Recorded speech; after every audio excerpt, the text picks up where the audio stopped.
It started simple. Yes, started is the right word.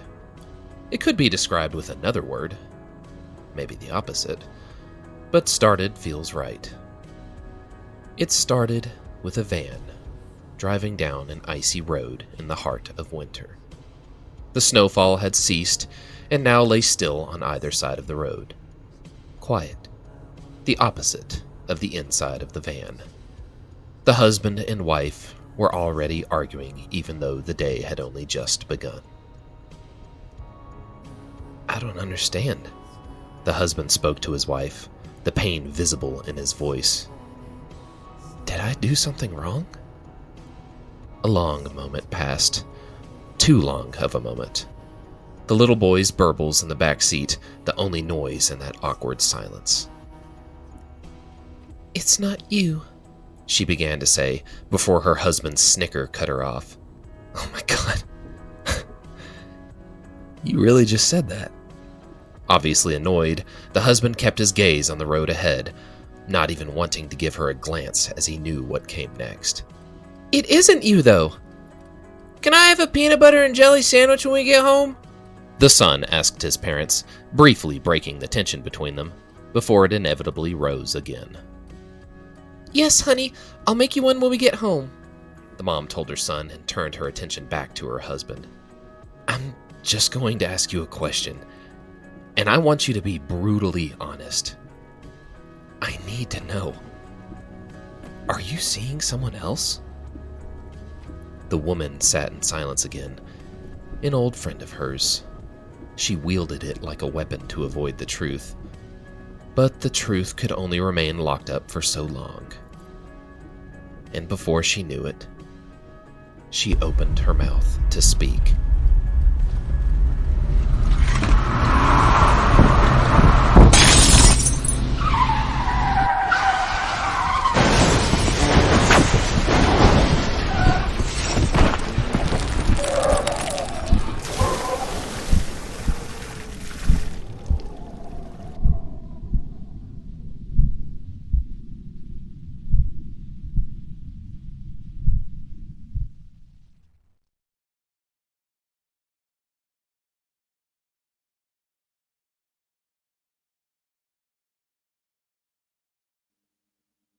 The boy was awake. Had been for hours now, just staring at his ceiling. The glow in the dark star on the roof had long faded away, its glow now barely considered a dim light in the dark, barely hanging from the roof by the last remnants of the glue that held it in place. He wondered when it would fall, started trying to predict it. In the end, he would be wrong, and when the day came when it did fall, he would no longer care.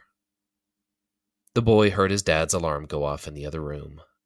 He listened to the noises his dad made as he struggled to pull himself from his bed. He listened as the first thing he did was run to the bathroom. Listened as his dad heaved into the toilet and then flushed down the contents inside the bowl. Listened as his dad began to cook breakfast.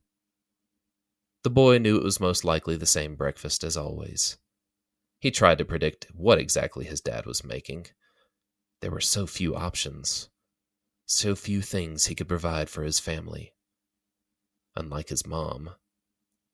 But she wasn't around anymore. The son eventually forced himself to rise from under the covers, put on his clothes, and walk over to the door and open it. His dad didn't even turn around as he entered the kitchen, but instead simply placed a plate containing his son's breakfast down on the table.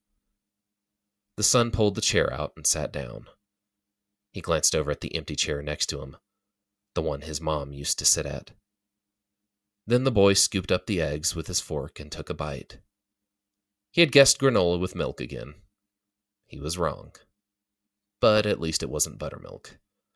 Cereal with buttermilk was a mistake even his father wouldn't make again. The father finally finished and came over to join his son at the table.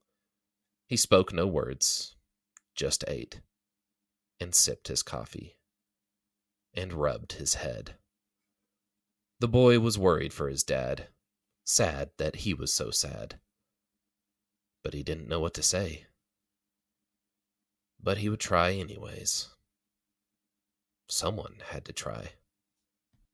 "Hey, Dad?" the son asked his dad, who finally met his son's gaze, but only for a brief moment before looking away again. "What is it?" he responded in a cold, deadpan tone before ripping at the bacon with his teeth and chewing slowly. "Can I talk to you about something?" the boy asked nervously. "What is it?" "Well, it's about Mom." The only noise, his dad's chewing, stopped before starting back up. "I don't want to talk about your mother." "I think we should, though." "No." "But Dr. Gibbons says that..." His dad slammed his hand on the table, making his son jump in his seat. "I don't care what Dr. Gibbons says." His dad looked at his son before quickly tearing his eyes away. "I don't care. Just, please, leave it alone. She's not coming back." His son refused to give up. "But what if you just call..." "Please! Let it go. I can't. Not right now. I'm sorry. I'm trying my best. I know I'm not being a good father. But I'm trying. The father pulled away from the table and put his face in his hands. His son wished his dad would look at him. He never looked at him anymore. "God, I can still smell her perfume. Every morning I wake up, I can still smell her on the pillow next to me.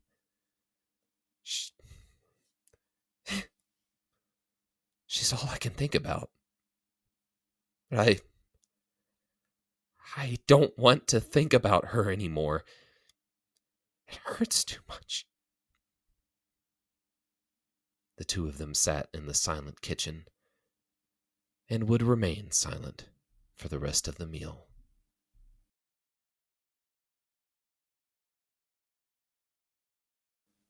After breakfast, the son had stepped outside to meet his next-door neighbor and best friend. He tried to salvage the rest of his day and enjoy the opportunity the snow had given him to avoid school. He wasn't like his dad, though. He still tried to get outside. He tried to have fun still. Even managed to convince himself once or twice that it was actually working. But it wasn't long before his friend asked him a question that reminded him of the pain he left back inside that house.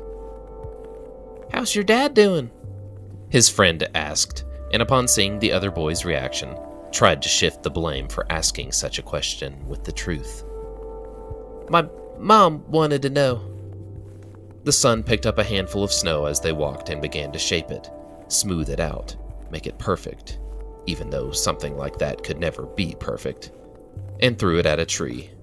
It plopped against the side of the old oak with a satisfying pop and sent white debris everywhere. "Same as yesterday," the boy responded. "And the day before that. And the day before that." They continued their walk up the hill, their favorite place in town. It had an amazing view over the entirety of that town. They could see everything from up there. They could see the distant horizon and told themselves they would one day see what lay beyond that horizon. "Is he still drinking?" his friend probed again. Most likely his mom did ask her son to ask his friend that very question.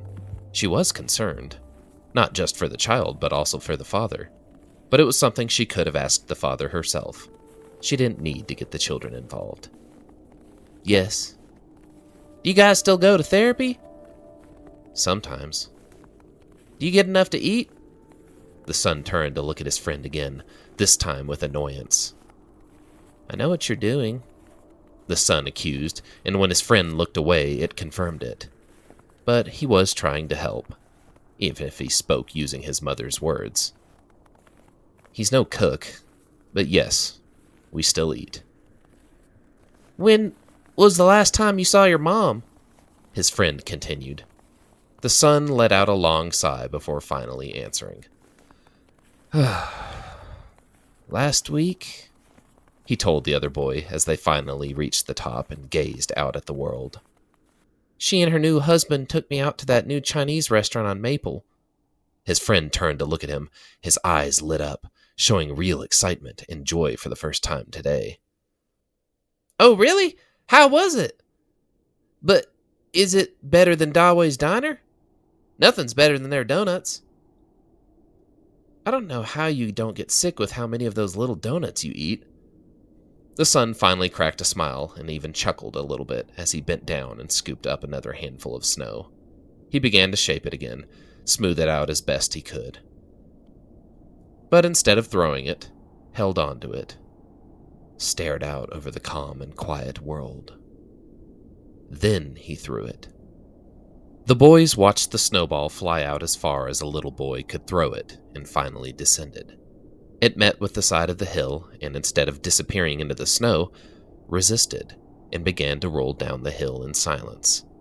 They continued to watch the snowball roll, gain speed, and grow as it descended. Oh, whoa! The son's friend said. Dude, look how big it's getting! They both began to make noises of excitement as they watched the snowball grow and grow and roll and roll. It was now the size of a go-kart. They waited for it to hit the trees ahead, but instead, the snowball rolled past them all and continued rolling and rolling. And soon the boys' excitement turned to panic as they realized the snowball was now heading straight towards the road. Oh crap!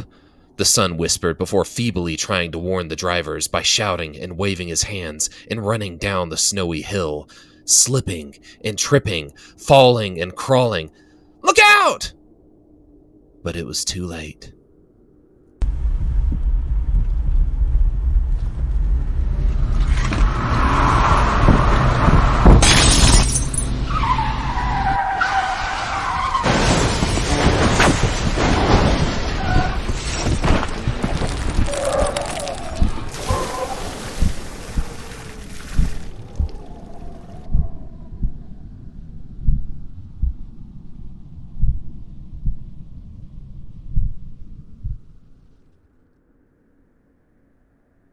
The van it hit never saw it coming.